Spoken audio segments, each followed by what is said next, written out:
Welcome into episode 195 of the Skate Podcast. I'm Brian DeFelice, joined by Bridget Prue and Scott McLaughlin. Bridget and Scott, we're a little bit more removed from the Bruins' epic, to say the least, failure, disappointment of a postseason run. Watching the Panthers go up 3-0 against Toronto, watching just the rest of the series playing out, you feel any better about what happened, or do you still feel sick to your stomach? Because I feel sick to my stomach still. So I don't feel any better. Like I've seen some people say that, and Razor kind of had he at least posed the idea on Twitter of like, do you feel any differently or better about it? And honestly, I don't, because I just look at that and I'm like, the Bruins not saying like they would have swept Toronto, but they could have handled Toronto.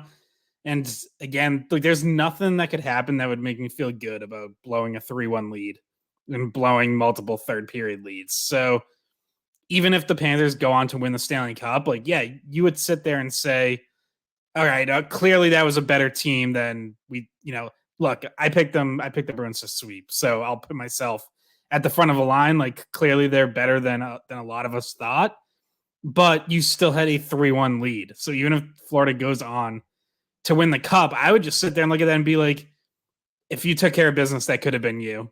Like, look, there was no, super team standing in the way that was going to stop you in a later round.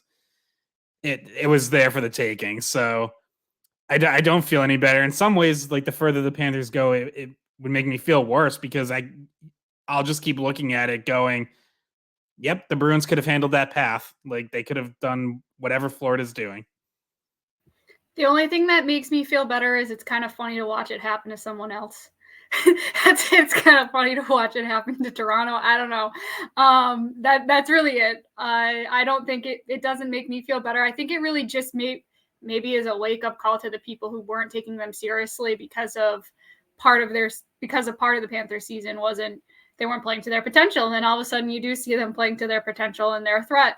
But the Bruins still should have had. I think the inexcusable thing still comes back to probably two main things, which is that how do you lose 3 games in a row to get knocked out of the playoffs when you're up 3-1? And how do you mishandle your goalie situation that bad? And that's where it's just like, we could sit here and talk about the what ifs and, if they had just been able to beat the Panthers, maybe they did have a clear path to the cup, and maybe the Panthers were going to be their toughest competition just because of the way that roster is built up and the way that they were able to match up against the Bruins. But all the inexcusable stuff that happened in the first round, it doesn't make you feel any better that other teams are dealing with some of the same troubles, because you still think you should have been into the second round. It's still kind of weird, even when I'm watching these other hockey games, that they're not, and that we're not, like Scott and I aren't at the Garden covering hockey. Scott's there covering basketball now.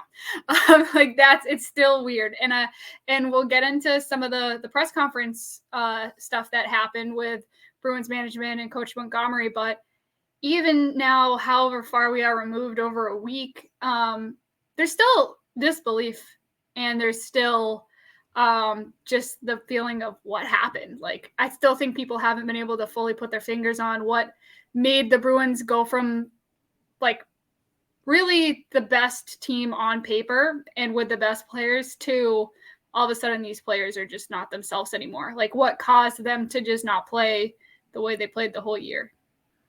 Yeah, I mean, I think just to quickly answer that question, like my gut feeling on that, and I've been saying this very transparently all along, I just don't think that they had the desperation level that they needed. And to me, that's inexcusable for a team. And especially when you hear some of the rhetoric coming from the press conferences you just alluded to, Bridget, where they're talking about how they just weren't, more or less, because the management brass, the ownership brass, they don't have answers either. And we can sit here and talk about Jim Montgomery all we want and second guess some of his decisions, but the players, there are far too many players with experience on this Bruins team that have been in the playoffs throughout their entire career to be caught off guard by the intensity of the playoffs. And Boston just didn't match Florida's energy level, desperation level, and I'm talking mentally and physically. And that's inexcusable, because all year to know you're the hunted, to go into the playoffs knowing the storylines out there about the President's Trophy curse and how everybody wants the Bruins to fail and get upset and whatnot. To not be ready for that, to not be on your toes, to try to fight back against that narrative pisses me off to no end. And it's a shame on the players. And I'm not saying that a lot of the guys weren't giving it their all, but I'm telling you as a group they weren't giving it their all. And I'm not saying it's a conscious decision that they weren't trying hard, but it's you just have to perform. You have to come ready to play, and they just weren't, because not only did they just barely miss winning that series, guys, they only played well for 2 games. Game 1 they sucked and they won. Game 2 they lost. Games 3 and 4 they played great. Game 5 they outshot Florida. They played well. They could have won that game. Game 6 way too loose defensively. Game 7 they no-showed the first 40 minutes, and then when they took the lead, they sat back on their heels the last 10 minutes. So inexcusable, way too much for my liking. And they talked about it in the press conference that Kim Neely said, I don't know, maybe the guys were hearing some of the narratives out there about the President's Trophy curse and it seeped into the room. That's totally inexcusable. And to see, I feel like we've all said the word inexcusable like 30 times in the first 5 minutes of this. Because that's really the word. That's the word. Keep that ticker going, Bridget, because it's going to be another 50 times in the next 5 minutes. But I guess what annoys me most about the question I posed to you guys is right now I'm watching Florida do exactly what I thought the Bruins could have done had they just held on to that lead in the end of Game 7. It was one of those situations where I said to myself, win this game, get through the first round, which is a very, very chaotic round in general, and then things start to settle down after that.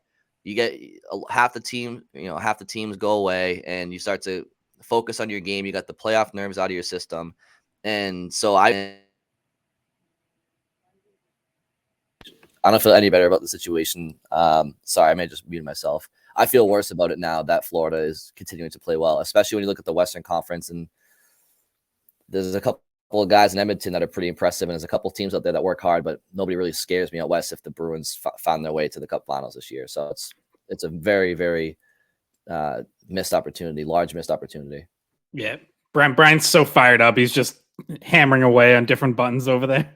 It's been a couple of weeks. I haven't had a chance to get this off my chest.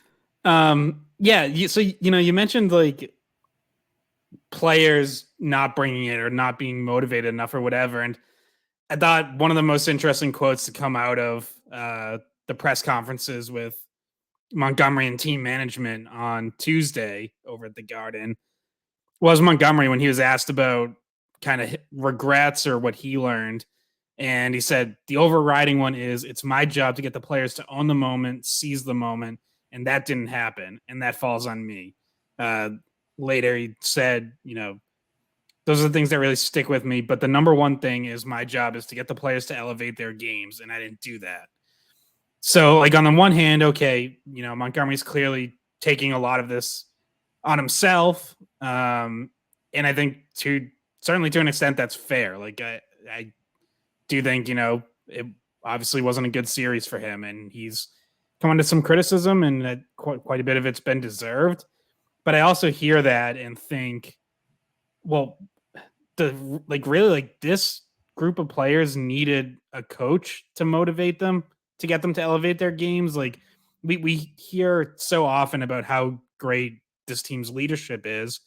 And I think for the most part, it is like, you'll never catch me saying that Bergeron and Krejci and Marchand are bad leaders. Like, I don't believe that.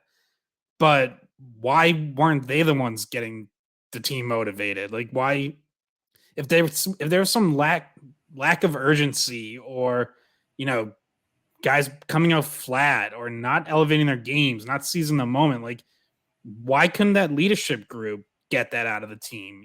So yeah, sure. Montgomery as a coach, like if you're seeing that it's not happening, you do have to find a way to try to press those buttons and intervene and find your own way to motivate the group.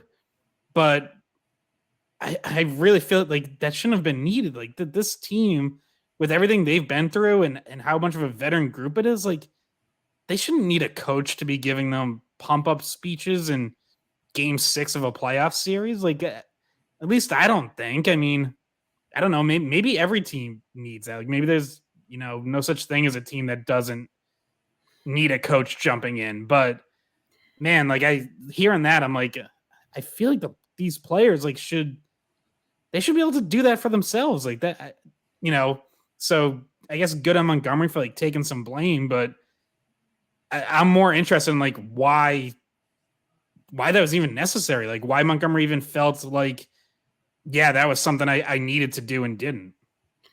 So I think that that was not his issue, right? In coaching, if I was going to go back and point to what he did wrong in the playoffs, that's not what I would point to. And he pointed out, and we'll get to the other stuff he pointed out later. But the whole like motivational thing, I think it's pretty clear that team didn't need him to do that, and that they did have the right leadership to do that. I don't think he can take credit for the motivation that the team had in the regular season because it wasn't him motivating them. And I also don't think he can take blame for the fact that they just were playing uninspired hockey. And like you mentioned, the leaders usually would have taken care of that. I think, he's a Jack Adams finalist. He's probably going to win it. He didn't have to make a lot of tough decisions during the regular season. He didn't have to be that motivational guy. I don't even know how seriously they would have taken him if he was in there giving inspirational speeches. Like these guys in that room have respect for the Bergerons and the Flinos and their teammates. And that's he kind of was hands off in that. We saw it throughout the season that he was pretty hands-off in that category. Where he really messed up was letting maybe even too much letting the players handle it themselves, right? Like I think his biggest mistake was the goaltending, not switching goaltending. And when you let the players decide for themselves, I'm ready to play, put me back in. And you're talking about Linus Ullmark, and he's like, oh yeah, coach, I'm good. Just like, let me, like, no, at some point as the coach, you have to step in and say, from what I saw, maybe you're not 100% ready. And I'm going to make this decision to take you out. Like those are the real things that he kind of let slip and what he should be reflecting on more so.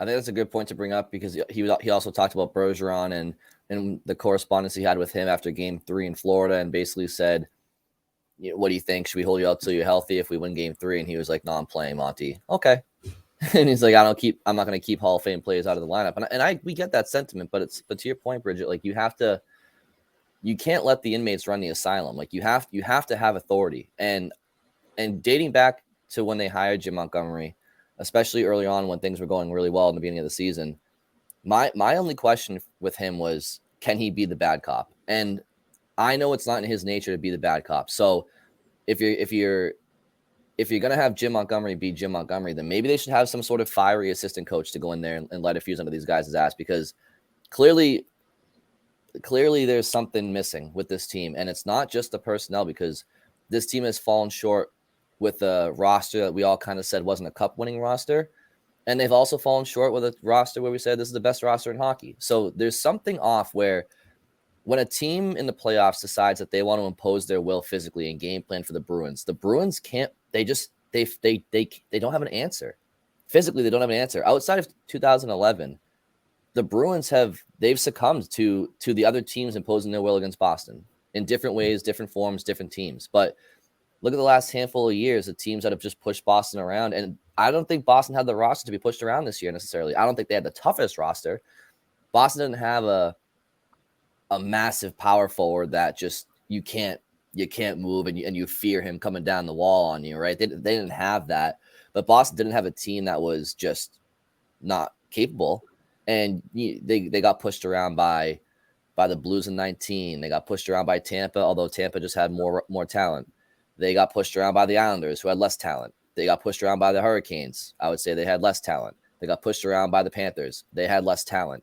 When a team says to themselves, "We're just gonna skate Boston into the end boards," the Bruins just don't have an answer. And they've addressed the personnel, but there's something in this DNA where they're a losing team outside of 2011. And I don't like to say outside of, because it's ignoring it.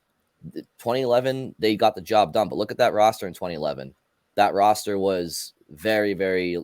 You're not going to intimidate us. You're not going to take us off of our game, and they had the talent to accompany that toughness.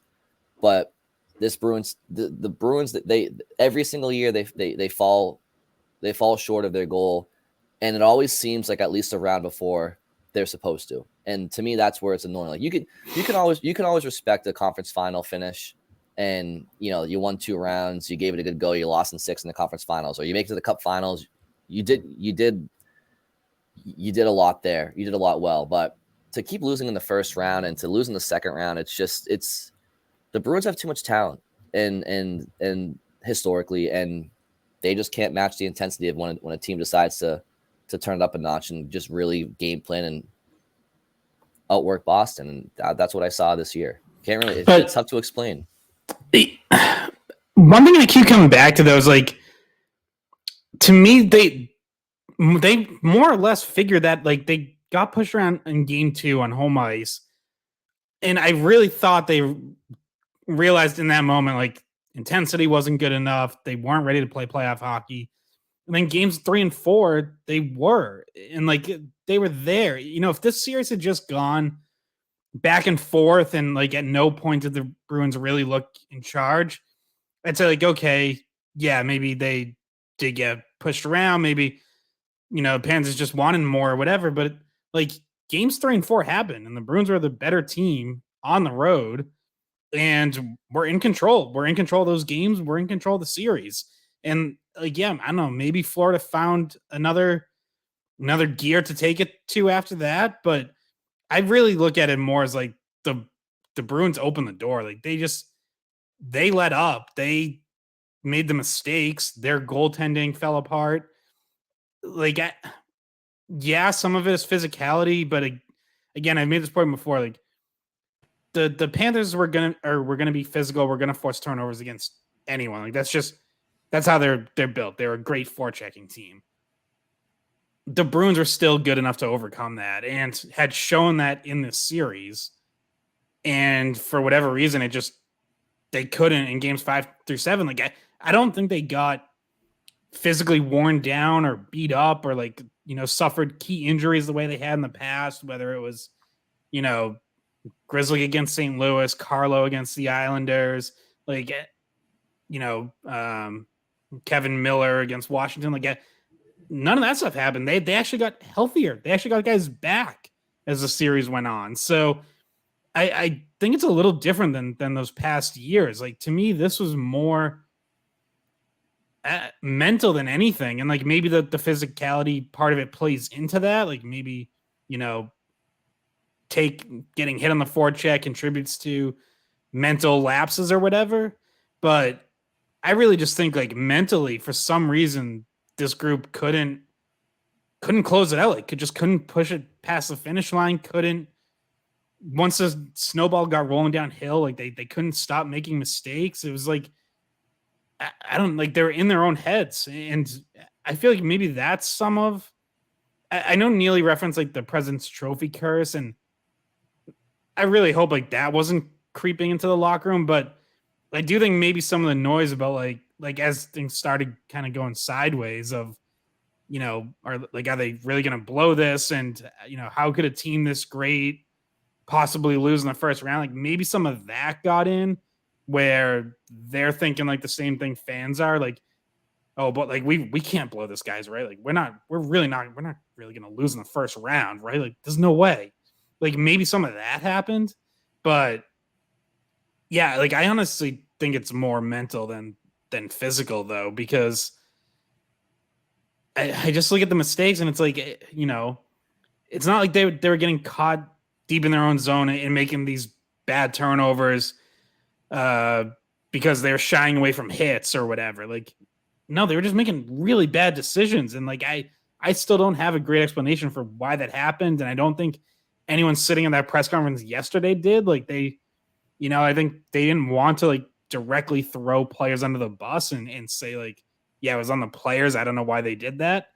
But you kind of got the sense that, like, they didn't really have any other explanations for it. Even as much as Montgomery says, I need to motivate players or whatever. It's like,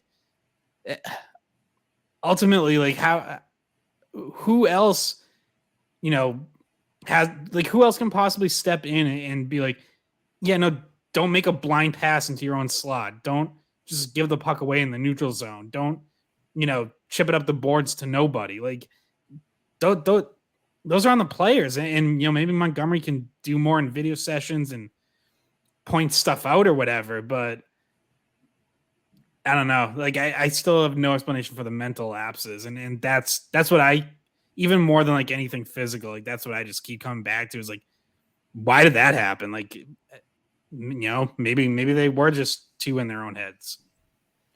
Yeah, I don't think it was the physical as much as it was a confidence thing. Like, it was pretty clear that they weren't playing with the same kind of confidence they played in the regular season. And one of the other things that Montgomery said in his opening statement was that they weren't playing with the puck confidence that they had in the regular season. And you could tell with the decision making that, maybe they were second guessing themselves with some of the things that they did. And they mentally were not clicking and meshing the way that they had in the regular season. And I think if you want to put the blame on Montgomery at all for the fact that they didn't have confidence, I would say you could look to the fact that he was not putting them in the positions that they had done well with in the past, right? Like, he had the formula the whole regular season. He had these lines that he almost like didn't have to change throughout the whole year. If you think about it, that first line should not have been messed with when Bergeron came back. It'd been that way pretty much the entire season. The second line, the check line, if when Krejci was there or, with Bertuzzi on it, whatever, he had a lot of the stuff figured out going into the playoffs that he messed with. And I think that has the ability to take confidence away, because you're saying, you know what, it's not working. And when you put that thought into someone's head, it's like, oh, it's not working. Like, that can take your confidence away. Whereas if he had been like, no, this is what we're going with. This is what we've gone with the whole year. We're confident in this line. This line's going to figure out how to get it done. First of all, they have the chemistry to get it done. And second of all, you're showing them that you believe that they can do it. So when you're pushing buttons and you're moving things around, you're basically saying, this isn't working. And that can affect people. And also what you're saying in the goalie rotation thing is we're not confident in Swayman. We're only confident in this one goalie. And then when you do that, you put Swayman in game 7 and you put him in a position that he's not fully set up for success. So he showed a lack of confidence in his original lines and in his goalie rotation that he hadn't shown the whole season. And I think it trickled down into the team. That's the trickling down into the team is a great way to put it. Cause I think from the coach down, I think that there was you guys have talked about how you feel like it's mental. And I agree. And I think that you talk about a lack of puck confidence. To me, that just shows a lack of mental toughness to get woe is me when things aren't going our way like they were all year. That's bush league. That's the type of attitude and the type of effect you would find on a young team, on a young up and coming team who had a great year, but their first go into playoffs, they got slapped in the face. This Bruins team, to have that happen to them, to me is it's indescribable, so that I don't say inexcusable for the 50th time. But that's what I wanted to say. It seems like a lack of toughness. And yeah, I think the same could be said for the coach. The coach was looking at a team on the other bench, and a coach on the other bench who was not afraid of Boston, who was definitely making Boston feel uncomfortable. And there was panic.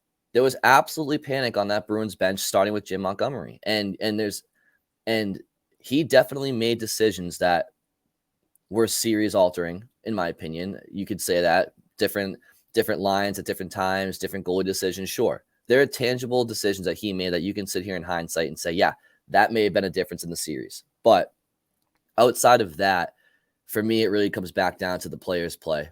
And for this Bruins team to be so mentally fragile and soft when it seems like things aren't going their way. Oh, what's going on, guys? We had 65 wins. It's not working anymore. I don't feel confident anymore. Am I pretty anymore? It's like, come on, get, go out there and fight through that. And people talked about in Boston how they were concerned about the Bruins' lack of, I guess, walls that they hit in the regular season. Their lack of I'm blanking on the most obvious word in the world, but they weren't tested. I guess obstacles or they didn't feel enough obstacles or whatever through the course of the season. And I always kept saying, I don't think that's true, because they started the year without some of their top players, and that to me was a big obstacle for them to get through. And so I thought they did face adversity. Thank you. That's what I was looking for, Scott. Yeah. They that was the adversity. I think that adversity that they did face early on. But apparently, these people who were saying that are justified now. They're vindicated in saying that the Bruins didn't face enough adversity in the regular season, because the first time they really hit it in the playoffs, they crumbled under pressure. And that's exactly what they did. Yeah, there were times where things weren't going their way in the regular season, but they kind of still found ways to win. And they never really felt it. So I don't know. I don't know. Maybe they needed one or two guys to be injured all the time, and finally having everyone healthy and in the lineup was their downfall.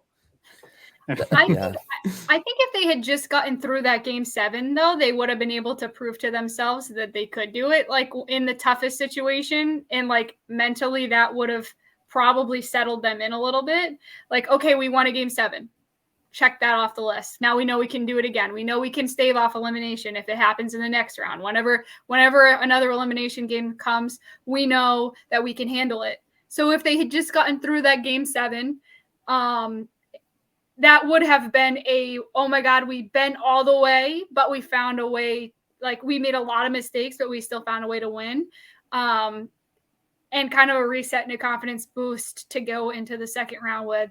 And then at that point, you have kind of faced every challenge you could have faced in a first round series. You had games where you couldn't, connect with the pass. You overcame injuries to key centers. You overcame goalie injury or goalie rotation blunder.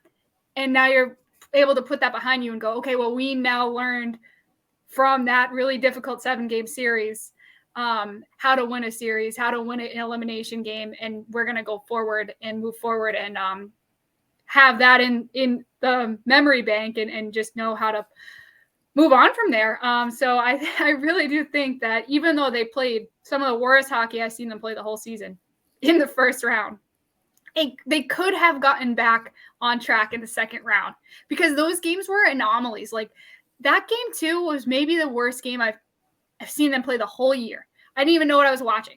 I said that there was a French-Canadian reporter sitting next to me. I was like, I don't know what I don't know what this is. Game 7, for the first 40 minutes of game 7, I had no clue what I was watching. I was like, this isn't even, like, it's not registering to me as this is the Bruins. Like, it's like the Chicago Blackhawks, like the last place team this season. Like, that's what it felt like I was watching. And it was so uninspiring that the crowd was completely out of it in game 7. Like, that's bad. But I do still have that feeling that if they had gotten out of that round, they could have regrouped. And they're not bad hockey players, and they didn't have the injuries. So it's like, okay, there was no reason that they couldn't have gotten back on track if they had somehow managed to win game 7. That's what makes it so difficult for me too, because I feel the same way. Like I for me, it was, you finish those 59 seconds off, and yeah, you just went through a very, very, very, very scary first round where your season was on the line, and you got through on the skin of your teeth, and here we go. But then, to Scott's point last episode, okay, well, then how injured would Bergeron have been going forward? So there would have been other things, but I completely agree with you, Bridget. I think they would have taken a big exhale, because I think there was a lot of pressure on this Bruins team to get out of the first round in particular. Not so much win a cup, but that first round was daunting to get through that, to shake off all the potential choke headlines that were going to be on there. Well, and you listen to like Montgomery yesterday and talk about all those lessons learned, and we already covered some of them, but we also talked about this like in the context of the President's Trophy curse. It's like some of those other teams that they passed in terms of points and wins the 95-96 Wings and the 18-19 Lightning. That Wings team loses to Colorado in the conference finals, but clearly learned from that and won the next 2 Stanley Cups. Lightning got swept by Columbus in the first round, but clearly learned and grew from that and won the next 2 Stanley Cups. Unfortunately for the Bruins, they can't keep together the bulk of this group, so they had to learn now. They had to already know, because they might not, look, maybe they find a way to keep enough of this together that we go into next season and say, all right, they're not going to be the Cup favorite, but hey, if things come together, this can be a pretty damn good team. And maybe the guys who were here through this learn enough, including Montgomery himself. But they don't have you don't feel like they're at the start of something with this core, the way that you might have with that Wings team in the 90s or that Lightning team. And, those teams did have multiple failures on their resume. I was just the Lightning blew a 3-2 lead to Washington the year before and got bounced. That Wings team 2 years earlier got upset by the San Jose Sharks in their first ever playoff appearance, and one of the biggest upsets in NHL history. So, with the Bruins, though, it's you should have learned so many of these lessons in 2019 about, taking advantage of the moment and understanding how hard it is to have a serious chance at winning a Stanley Cup. And so many guys from the 2019 team are still here. So it's they knew, they've learned that lesson. It's not like this was the first time for some of these guys, maybe Tyler Bertuzzi, okay, yeah, his first time, but he was one of your best players. So, I don't think it really, he had a couple turnovers, but I don't think it was really affecting him all that much. It's just for this core, unfortunately for the older guys, might be their last chance, depending on what Bergeron and Krejci decide to do. But for that next core, for your Pasternaks and McAvoys, and even, Lindholm locked up for long term, it's you better hope these guys are able to learn and grow from it and find something that they're able to latch onto and be better prepared, next time they're in this situation, because it might be a couple years before they really have another serious chance. Cam Neely yesterday said he actually had players apologize in exit interviews because, they said you gave us a wagon of a team and we didn't get it done. And Neely said, he's players know when they have a real chance to win a cup and when you're just kind of there, but you weren't the better team. And Razor has said this at times when we've talked about this as well. But they knew they had as good a team as basically as you can put together in the NHL. And for whatever reason, they couldn't get it done. They couldn't step up. And, it's, if they were bringing back just about this entire team, you'd say, okay, maybe they're even more motivated now to go out next year and, prove that this was a fluke and that they really are a great team. But they just, unfortunately, might not even get that opportunity because there might just be too much turnover. Yeah, it's not called the first dance. They called it the last dance this season for a reason. There's a lot. It could potentially be the last chance for a lot of these guys. And at least even for the guys that are tied up for a few more years, that just means it's a reset and it's a completely different team at that point. It was the last dance. I mean, that was literally the way it was branded this season. So, well, here's my takeaway. Is it fair to say that there's a difference between a wagon of a roster and a wagon of a team? Because there's no doubt that Don Sweeney did the absolute best job he could do to give this team every chance they could to win a Stanley Cup on paper. The personnel was through the roof. But if you actually look back at this season, and I know they won 65 games. I know they broke the record in points. Did you watch this Bruins team throughout the course of the season and say, wow, look at all the chemistry throughout this team? Or did you see a bunch of really good hockey players that were versatile enough to work with each other, but like there wasn't a ton of like going into the playoffs, like could you sit there and say, and I know some guys were injured, but like 1 through 4, like, these lines just have so much chemistry. Like there wasn't that much chemistry because they kept changing everything all the time. And like guys would play together for stretches, but I look my memory of this Bruins team is going to be a roster full, a dream team of a roster that there were too many toys for Monty to play with.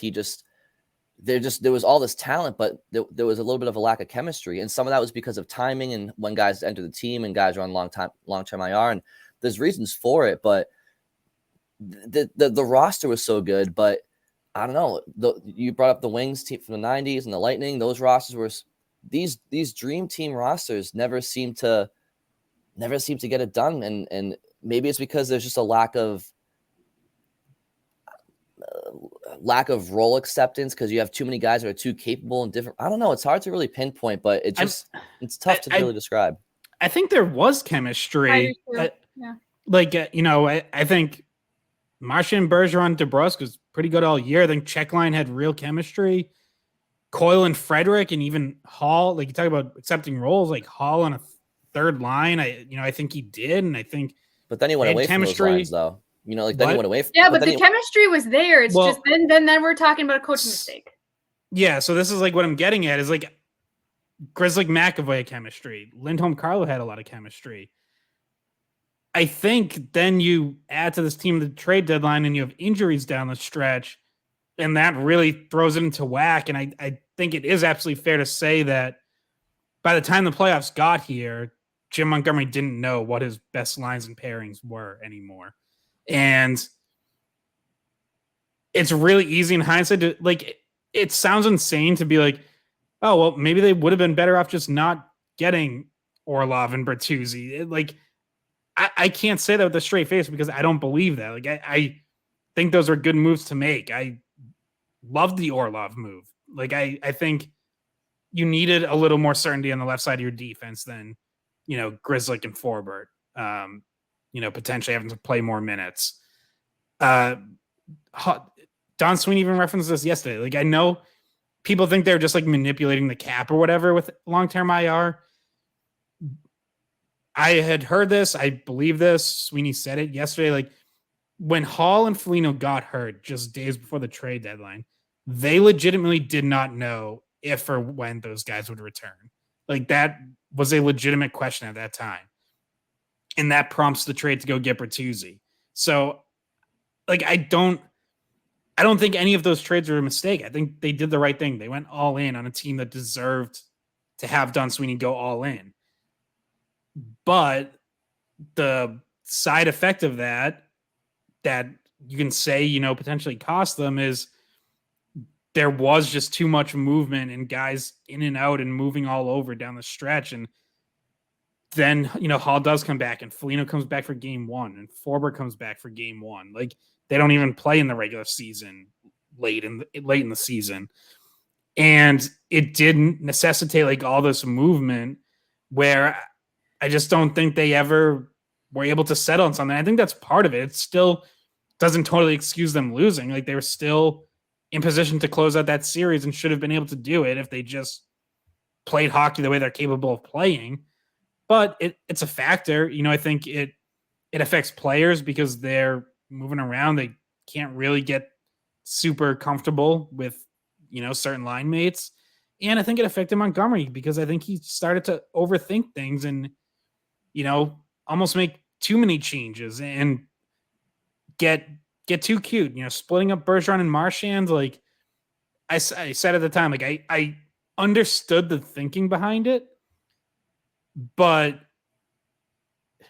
like how long have Bergeron and Marchand been great together? Like you're overthinking it. Like that's you're getting too into your own head. And this was a team that didn't need that. If you were the underdog and you needed the master game plan in order to go, upset your opponent, all right, maybe, mad genius approach is the way to go. But you were the favorites. Like, you were the dominant team all year. You don't, one who should be like overthinking your game plan or trying new things just to combat your opponent. Like, no, just stick to guys that worked. Try again. I would have given a Hall Coyle Bertuzzi line more of a look. I still I don't would have done it in the understand regular why season. that was so like hard for him to wrap his head around. Yeah. Like that was so obvious. And that was a way to solve the problems that just, I don't understand what was wrong with that line. I mean, we'll never know because we'll probably never see it together because Bertuzzi is probably going to be gone or Hall or who knows. But like, I'm still mad I didn't get to see that line. Like everybody wanted it. Everybody wanted Marchand, Bergeron, DeBrusque, the check line, and then Hall, Bertuzzi, Coyle, and then figure out everybody knew that was the solution except for Jim Montgomery apparently. And yes, there were a couple of games where a couple of guys were out, but talk about overthinking the process. And Scott, you make a good point. You're the top dog. Why are you game planning and adjusting for lesser rosters? It's annoying. Well, and to some of the other stuff that Scott said too about like, okay, maybe if you don't add Bertuzzi at the deadline and like, you have too many forwards that you're trying to work with now. Like the funny thing is, obviously, those were great moves and what the team needed to do and gave them a better chance of winning for sure. When you lose a game 7 and it's in overtime and it's that close so many times for you to win the series, you think about every one little tiny thing that maybe would have made the outcome be different. And so maybe that's something someone thinks, oh, well, you know what, if they didn't have to switch the lines up, if they didn't try to force Bertuzzi into this spot or that spot or, rotate guys around because they needed to find a place for him. Yeah, I'm sure you could point to a million things like, oh, maybe if this person didn't make this turnover, game, the series is over before you even need a game 7. So it's easy to just like pull the little things because it is a fair question to ask. Did it make them a better team? Absolutely. They just somehow found a way to mess with it. And I think we're kind of ignoring something too, which would be the injuries to like Bergeron and Krejci and how that kind of maybe caused the panic that started the for Jim Montgomery to feel the need to start rotating guys into different positions, like maybe trying to compensate for a 90% healthy Bergeron, and how should we like move him and correct for, a 90% Krejci or in the game that they would have loved if either of those guys was at 90%. Yeah, I don't think they were. Yeah. But the other, sorry, Bridget, were you finishing your thought? No, I'm good. The only thing about that is, and it's true, Scott, but it's just, and I know nobody here is saying it, but I go into a playoff run watching these teams, and I assume that nobody on any team is 100%. So it's just like, I know it's different for them because they're older, and it's a little bit probably their 90%, their 80% is not a younger person's 80% because it's just the wear and tear of the body. But yeah, it's just frustrating. Which is once again another coaching decision a tough coaching decision that you don't want to make, but you might have had to. Well, so I have a prompt for you guys, but I'm gonna put that on the back burner for a little bit later in the episode. But because you just brought up the coaching again, Bridget, and I want to throw this to you guys. I found it very interesting, pretty damning, as a matter of fact, during the press conferences when Charlie Jacobs was asked about just if he wants change, this, that, the other thing. And I think it was Kevin Paul DuPont who asked him. And Charlie Jacobs was talking about how he basically said how management, he has no desire to make a management change, and that the roster that was put together gave them the best chance to win. But he didn't mention the coaching. And when you're at a podium with Neely and Sweeney and Jim Montgomery, it just kind of seemed like a very, very loud silence that Charlie Jacobs was not too pleased with some of the coaching decisions in that series / the players. I think he put a lot of onus. Like sometimes you'll hear the owners say like, coaching did well. They kind of put on the players, but I kind of felt like he was also he wasn't letting Jim Montgomery off the hook at that press conference. And concerning the fact that Jim Montgomery was feet from him, I found that to be pretty telling because the Bruins ownership usually kind of plays the straight and narrow road. They don't usually go and damn somebody in front of him. And he didn't call him up by name, but did you get that sense too? So I actually didn't read much into this. Certainly not as much as a lot of other people are. For a couple of reasons. One, he was specifically asked about management, and two, management is what he controls. That's who Charlie Jacobs is in charge of. Neely and Sweeney are the ones who answer to him.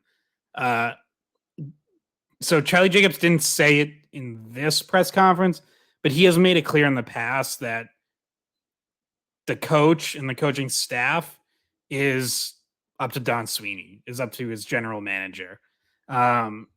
So maybe he could have, had he been because he really wasn't asked directly about the coaching staff. Sweeney was, and said, he doesn't anticipate any changes right now, but they're still reviewing and he reserves the right to change his mind.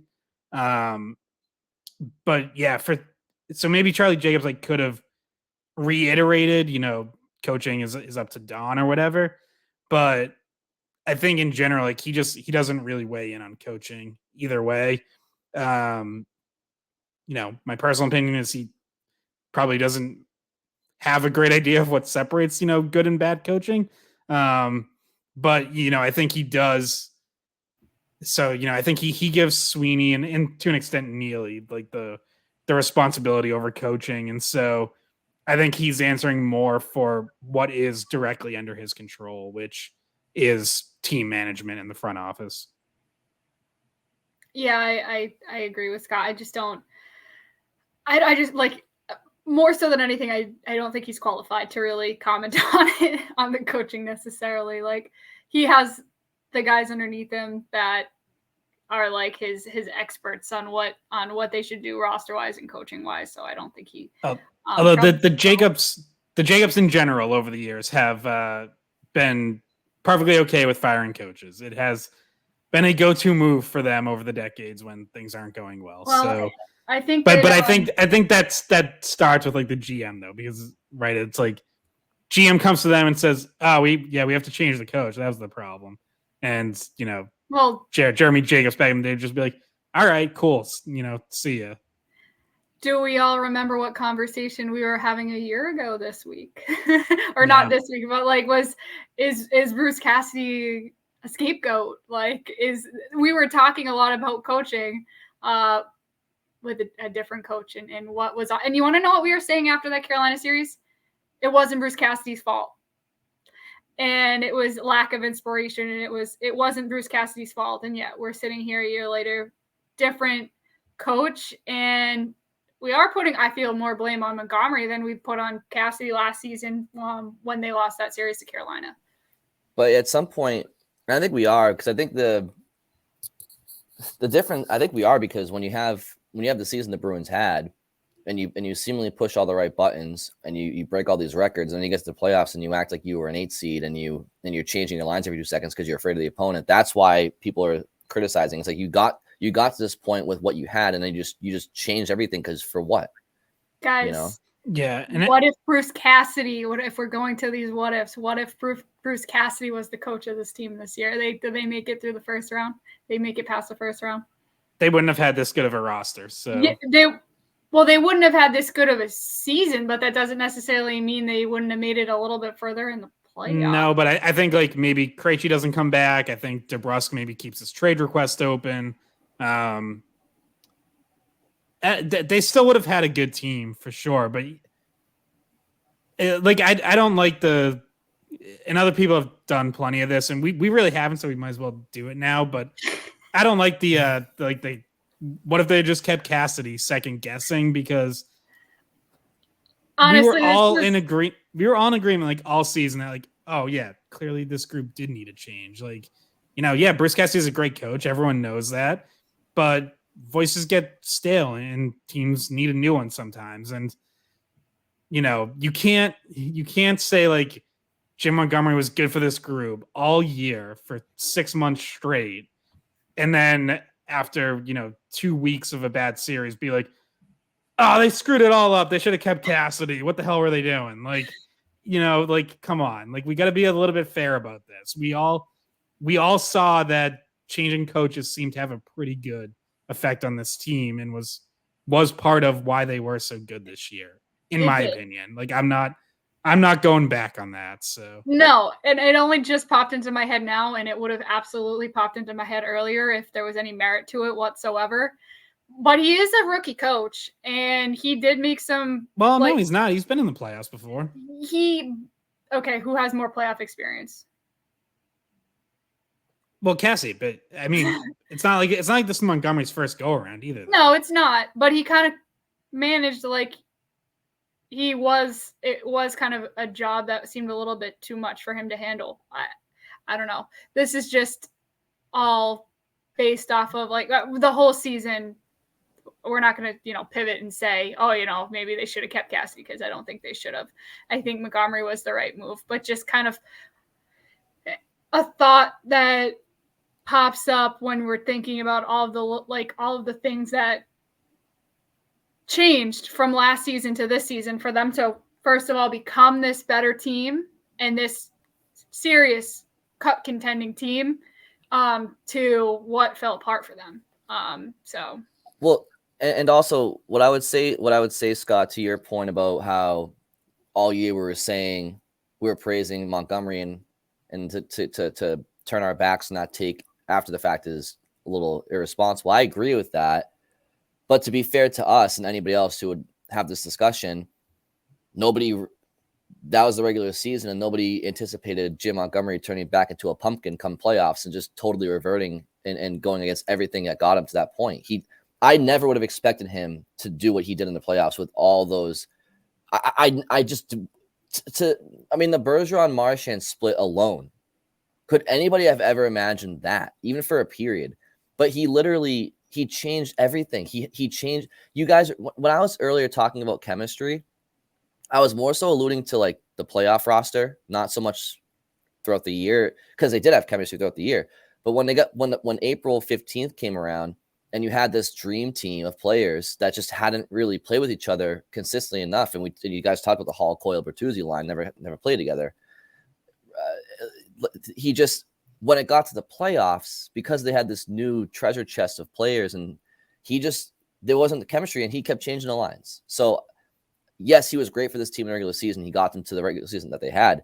Going forward, he needs to trust his gut more and stick to what got him to where he was. And if he's going to be a playoff coach who just panics a lot, and hopefully this is a learning experience for him, but if he's their coach going forward, and I have no doubts he is, and I want him to be, but he's going to have to learn how to coach in the playoffs a little bit better, to Bridget's point about who's more experienced. And yes, you learn through experience. That's what experience is, right? So he's gaining that experience as we speak. But yeah, as far as Bruce Cassidy goes, I don't find it mutually exclusive.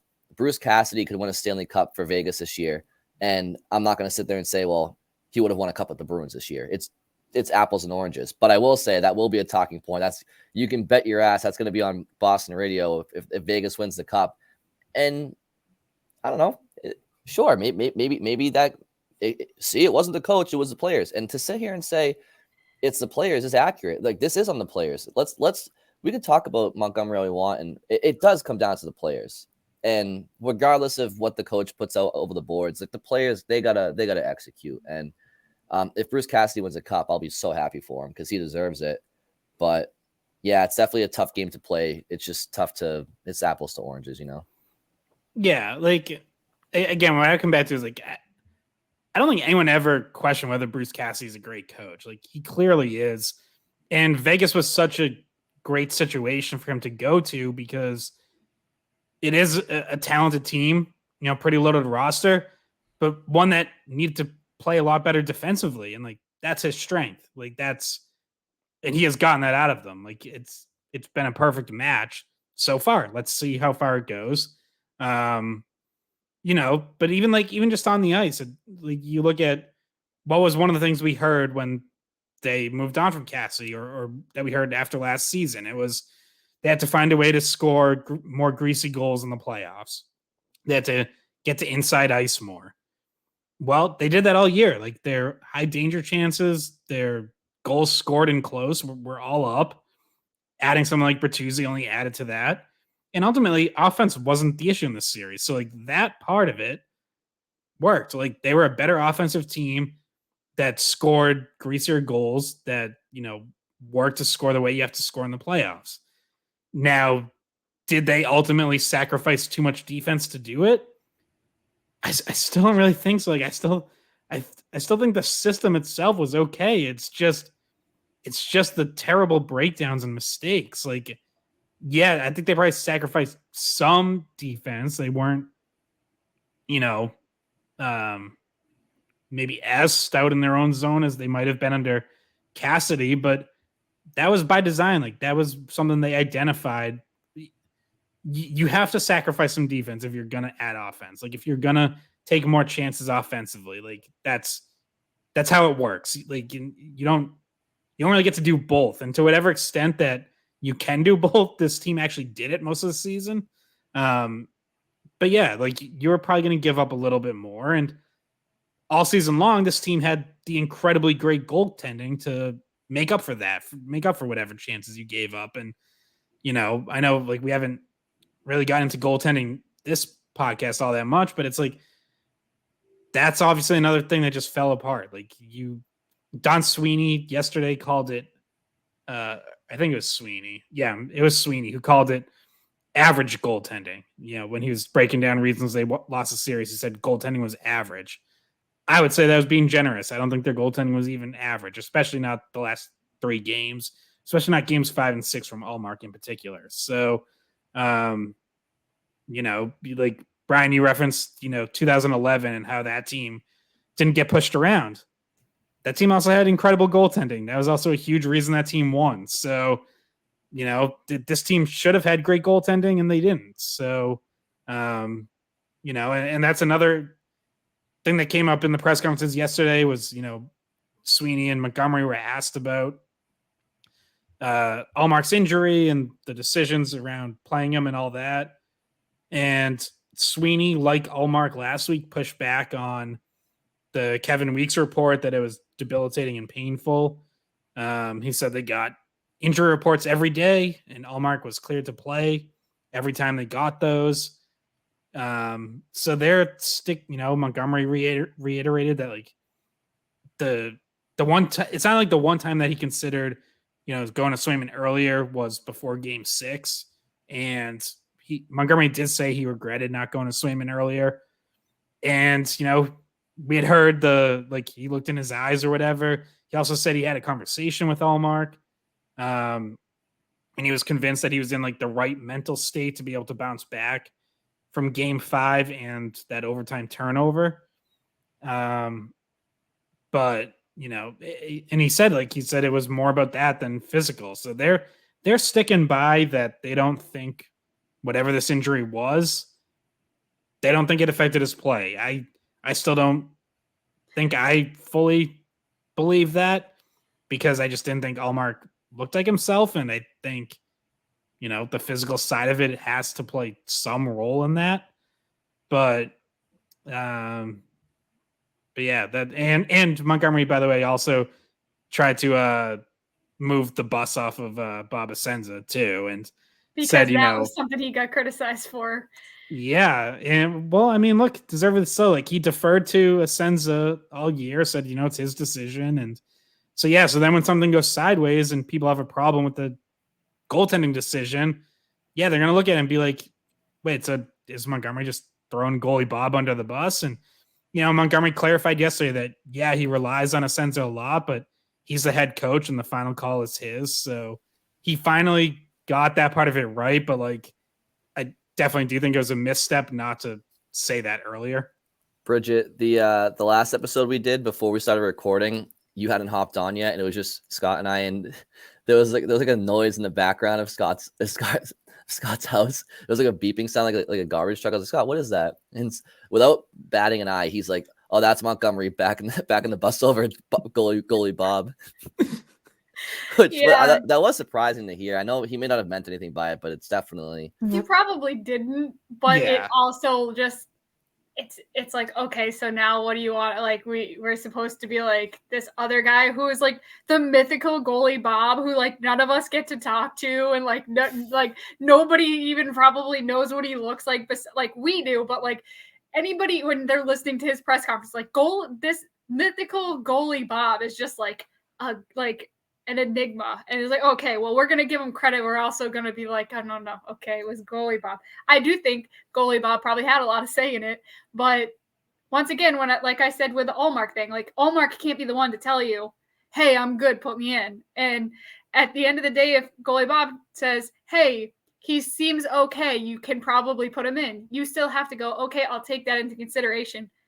But I'm the head coach, and I have this other really good goalie right here. So the thing about the Allmark injury too is that with the Weeks report, it like debilitating made me like the way that it was reported that way makes me think of like extreme pain, right? Like too much pain to play through. And so I asked him, on like in terms of like the level of pain, because he admitted it wasn't an injury, but it was what did he say? It was hurt but not injured. He was hurt, yeah. Hurt but not injured also implies pain, like a fair amount of pain, right? So I said, well, what amount of pain was it that you were playing through? Like, was it worse than other amounts of pain that you played through? And he just looked at me and he said, that's an interesting question. Or no, that's a tough question. And I know when he starts out with that's a, whatever question, I'm like, here we go. But he looked at me and he goes, that's a tough question. And then for a split second, he looked like he was gonna answer it. But then he just said, I was cleared, blah, blah, blah. He didn't want to say how much pain he was actually in. So that's the one thing we don't really know. Was this like a pain management issue? Is that why when he was making certain movements, he looked like a little bit off? Was it because all of a sudden he changes directions and there's like a split second of a lot of pain? That's what I don't know. So I want to do a little bit of house cleaning before we sign off today, because there were a couple of transactions that the Bruins have with some entry-level deals. But before we get to that, I wanted to ask you guys straight up, have you lost trust in the Boston Bruins until you see them hoist the cup again, regardless of what roster they have, regardless of how they're playing in the regular season? Are you damaged internally to the point where you just don't trust this team until you see it? And I think the biggest thing that garners trust in a fan base is a team playing well at the right time heading into the playoffs. But even if the Bruins are playing well at the right time heading into next year's playoffs, if they make the playoffs next year, can you trust this team until you see a cup being hoisted again and a banner being raised? Probably not. I mean, it certainly it is starting to feel a little bit like all those pre-2011 years where it's like, hey, maybe they'll win a round and I'll enjoy that, and anything on top of that's gravy. Like, like I remember rooting for those teams where it's like, yeah, like, you'll get your hopes up every now and, 04 or 09, where you're pretty excited about the team and you're like, hey, this team looks pretty good. They could do something. But then when they lose in the first or second round, you're like, yeah, same old. I'm like, all right. And you do sense that like some of that is kind of returning in the fan base where, 2011, like, that covered them for a while. Like there was a period after that where you expected more, and that in part that makes 2013 and 19 and this year so much more painful. But you get enough of those disappointments again, and yeah, it's the mindset starts to shift back from we expect to win a cup to I don't expect anything, and whatever they give me, just going to try to enjoy it while it lasts. And I think that'll especially be true if Bergeron and Krejci do both retire. I think expectations go way down, and me trying to look for some silver linings, like in a way that can sometimes be more exciting. Like like it. Maybe if they win like 4 years from now, like I don't know. Maybe that one's a little sweeter. Like if you're not expecting, you're not going in with those expectations of like we should win. But that's that's stretching to try to find a positive here. Scott's killing me because everything he's saying to me sounds like what you say when you just went through like a tough breakup, and it's like, maybe it'll feel it'll feel even sweeter in 4 years when I find that right person when I wasn't even looking for them and when we didn't even know it was going to happen. It's going to feel that much sweeter. That's what it reminds me of. And also like the baggage is that, oh, I don't know. I can't let myself get hurt again. I don't know if I want to put myself out there and trust again. I don't know if I can trust this team again. It's the like bargaining. Yeah. Well, No, go ahead. I just Brian. muted myself. That's two. Bridget, you got to get one in. Scott was so fired up. He was pressing all these buttons. But no, what I was gonna say was like in typical Bruins fashion, though, nobody this time last year they lost to the Hurricanes, and we were talking about Bergeron retiring, and Krejci wasn't even on a team yet, and we were talking should this team focus on rebuilding, and then over the course of the summer, Bergeron resigned. Of course, the coaching change happened too. Bergeron comes back, Krejci comes back. And then there's news about, McAvoy's out until December and Marchand's out until December. Actually, that happened before I think Bergeron resigned. So we're sitting here having podcasts about potentially no Bergeron, potentially no McAvoy, potentially no Marchand, at least for the first half of the year. We were talking about wasn't a thing, and we're sitting here saying damage control. And then all of a sudden, Bergeron signs, Krejci signs, and it's the chatter is like, okay, tread water to start the year. Nobody expected this, so. I guess what I'm saying is Bruins fans weren't anticipating this type of run. And then in typical Bruins fashion, they come out of nowhere and still all this hope from nowhere. Everybody gets Bruins fever again. And then, they had to take us off life support there in the first round. To finish up the dating analogy, Brian, it seemed too good to be true. And it was.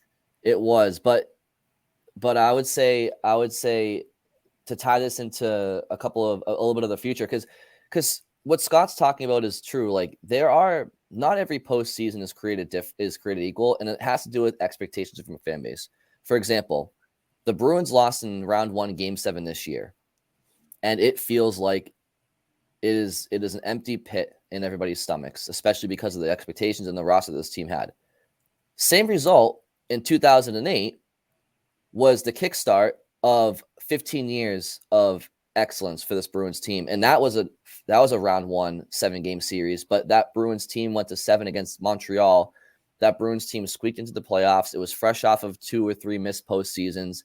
And that team just had so much grit, and they tried their best, but nobody expected much of them, but they worked their ass off, and they gave us an incredible series, a couple of great games at home. Game 3, Mark Savard in overtime. Game 6 in Boston with the 5-4 win really brought life back into the city for playoff hockey. So if there's a lack of expectations, and then you start to bring in some young talent, and you have a couple of playoff runs where you see a team growing, I think that's the excitement Scott's alluding to, where you can kind of see something build again and resurrect itself from the ground up. Not the ground up, but a little bit. And that leads us into just a little bit of the future of the Bruins and how Cam Neely and Don Sweeney alluded to the fact of, look, this team has some financial constraints going into next year. There's going to be some UFAs or just free agents in general that we don't think they'll be back, and the Bruins are going to have to try to maybe find a couple of trade partners. The Bruins might be active at the draft this year with maybe some trading away some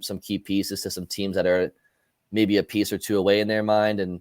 And of course, the Bruins also had a couple of signings this week for some younger players. If you guys wanted to dive into that real quick, but it's just the Bruins, that they've acknowledged that they're retooling on the fly, to put it lightly, and how much they're retooling depends on some personnel decisions this summer. But maybe guys, your opinions on Lohrei and was it Poitras? Is that how you say it? Yeah, Poitras.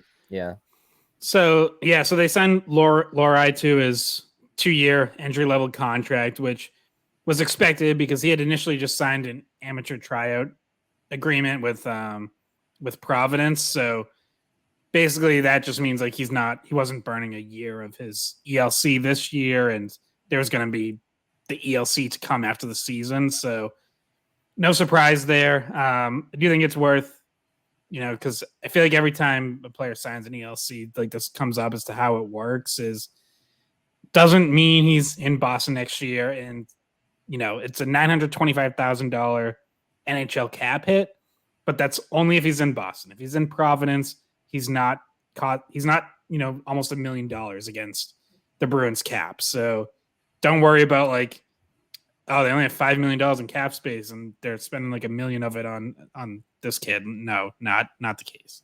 And then Poitras is signing his ELC. Good to like officially get him in the pipeline, but ultimately doesn't mean a ton. Like he can still go back to the OHL next year.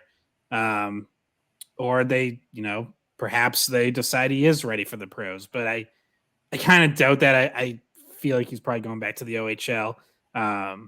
He had a great season. He was their second round pick last year.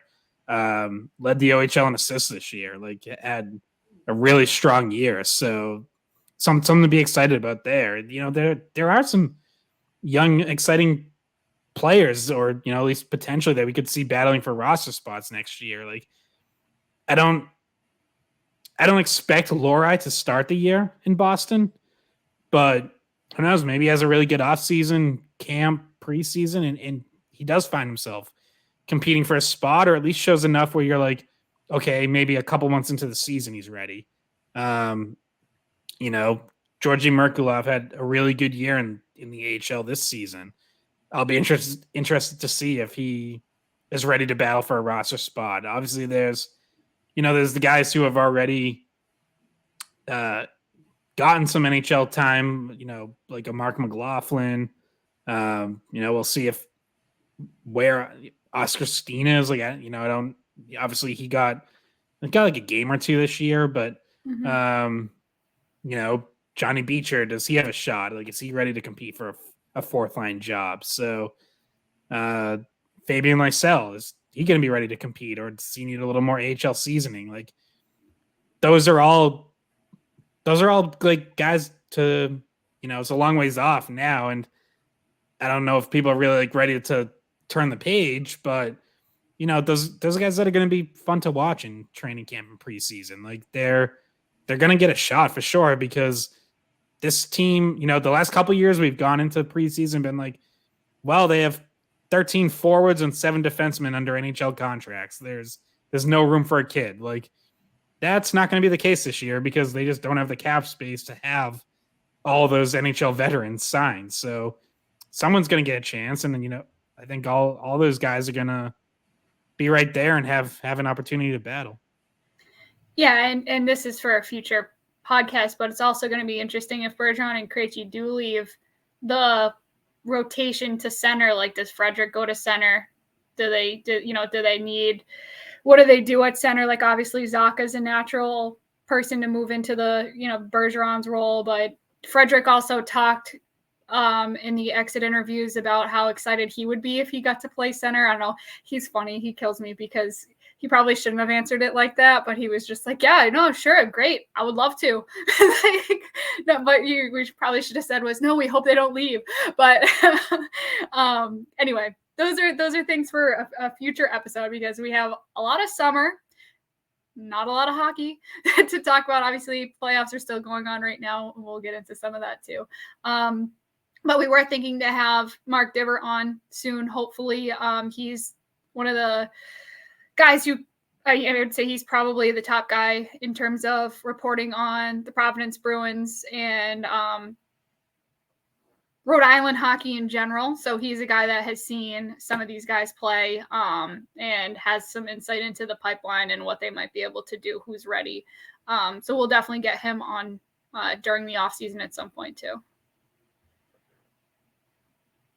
Yeah, absolutely. And Mark, obviously, as you said, is very knowledgeable in all things Providence and the Bruins pipeline. And if you look at the Bruins free agents this summer, I mean, do you guys have any guesses as to, you think they're all pretty much gone? Who do you think? What, I mean, because I get the sense that all the players you guys have mentioned down in Providence, like the Beechers, the Steens, Laukos, Lysells, McLaughlin's, Merkulovs, like there's going to be guys that are going to be gunning for opportunities. And I think that's going to be because, as Scott, as you mentioned, there's not going to be 13, 14 guys under NHL contract. So that's going to be the case because certain players are going to be not re-signed. So like Nick Foligno, is he gone? I mean, Nosek's gone. I have so many thoughts on this that it's definitely not going to fit into the last 5 minutes of our recording here. I have thoughts about Foligno. It's just maybe that's our next. Maybe topic. For a rainy day. Maybe save it for a rainy day. Or maybe just our next recording. We'll start out. We'll pick up there. Yeah, that's what I mean. Yeah. Okay. All right. Good. That's a good tease. We've been told that the Skate Podcast doesn't get an off season, so. Yeah, we don't. Nope, guys. And no vacation, Scott. Don't head over to Scotland again. We'll see. We'll see about that.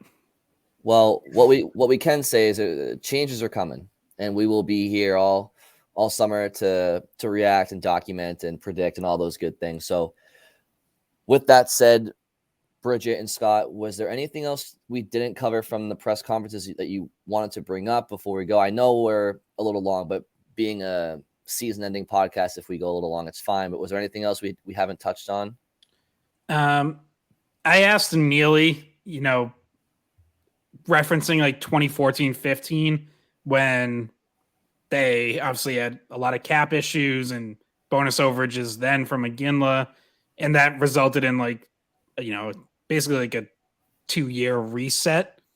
And I asked him did he think something like that would be possible, or is the goal to remain a contender? And he said, the goal is always to be competitive, and that, we got a glimpse of what the team could look like if Bergeron and Krejci retire in games 3 and 4. And, he said there was a lot to like there. He said game 3 was their best game of the series. So I think from that perspective, at least based on that, it doesn't sound like they would love the idea of having to take a big step back for a couple years. I think they feel like there's still enough here to at least be a playoff team and then see what happens. So that, and then one other thing that I just made note of was Sweeney, when he was talking about the defense, mentioned McAvoy, Lindholm, and Carlo as the foundation. And that might be because they're the 3, locked up for several more years. But just thought it was notable because, I think, people always want to throw Carlo into trade rumors. And Kevin Paul DuPont in the I don't know if you guys saw this in the Sunday notes in the Globe this past week, even brought up the possibility of trading McAvoy, which I think is insane. And Razor and I talking about that on Sunday Skate. Yeah, Razor and I covered it the final segment of Sunday Skate for the year. But yeah, I mean, so just the fact that Carlo was included there, I think, is fairly notable. And Grzelcyk not being included in that is also notable. He did also have some really good things to say about Grzelcyk, though, because he was asked specifically about him, even separate from the defense as a whole, and said he thought Grzelcyk had a really good year, and they knew there would be probably some rotation with after the Orlov trade, and that he tried to make it sound like that didn't necessarily reflect how they feel about Grzelcyk. They know he has good chemistry with McAvoy, and I do think Grzelcyk's really interesting because we all figure they're going to trade away someone on defense. They almost have to, or at least have to be trying. But if you're not bringing back Orlov or signing or trading for another bona fide top 4 guy, I mean, there is something to the fact that Grzelcyk has proven over many years that he can play with McAvoy or with Carlo. So, there's, I guess what I'm getting is you could do a lot worse than having Grzelcyk in your top 4.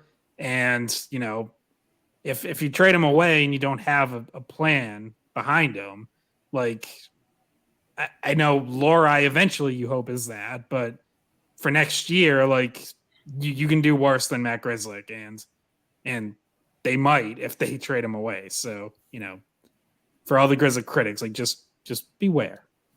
And also, there's no, as we discussed last episode, and this is before the Bruins have somehow received any future draft collateral through some sort of trade or anything like that. But there's no purpose for the Bruins to suck next year because they don't have a first round pick. So there is no interest for the Bruins in tanking. Oh, that happened too. We got the was that yesterday, 2 days ago? The draft lottery. Yeah. So Chicago. How convenient. Oh, generational talent, and Connor Bedard goes to a major market. And by the way, and should have went to Anaheim, but they sold. I had read somewhere that in the next 24 hours they sold $5 million worth, over $5 million worth of season tickets because people want to have those locked in, anticipating Connor Bedard being good and making that team more fun to watch for a while. Yeah, I mean, obviously the Chicago organization has a couple of black marks on their name the last couple of years off the ice, but I don't know. Did you guys want to see Connor Bedard in Columbus? I'm all set with that. If the Ducks go mighty again, that'd be cool. But I don't mind him in a big market. It's probably good for the league, no? Yeah, it is. It is. Yeah. It is. So on it, like selfishly, what I wanted to see, even though on the ice, like it wouldn't be good for the Bruins, but I wanted to see him in either Philly or Detroit, and get him in the East, like see him against the Bruins more, and have him one of those markets because I didn't want to see Chicago get rewarded. Like you mentioned all the off ice issues they've had with the whole sexual abuse case and all that, and they don't deserve it. Like I don't want good. I feel like there should be some period of time where they deserve to suck for a while. Like they deserve to be punished for that. And now they're not. Like they got rewarded. They totally tanked. They traded away all their good players, and they get rewarded for it. And like now they're gonna be right back to exciting, relevant team on TV all the time. And I didn't want that for them. I wanted Chicago to suffer a little longer.